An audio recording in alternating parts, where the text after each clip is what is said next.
Si Paul Bautista ay isang magsasaka. Meron siyang 2 alagang kalabaw na puti at itim.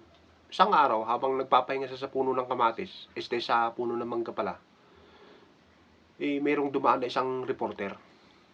Tinanong siya ngayon, "Idol, pwede ba kitang ma-interview tungkol dyan sa mga kalabaw mo na yan?" Sige, sige. Amang problema. Wala naman akong ginagawa eh. Nanonood lang ako ng mga jokes ni Kuya Reggie sa cellphone.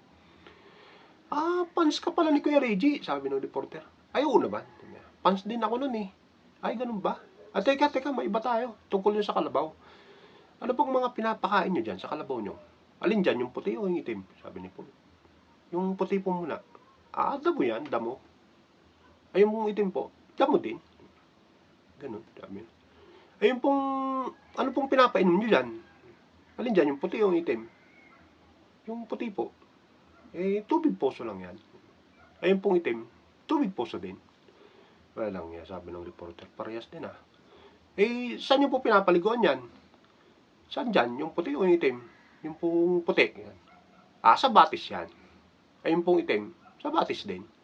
Bakit nyo po laging tinatanong kung puti o itim? Parehas din po pala nasagot. Kasi yung puti, akin yun. Ayun pong itim, akin din.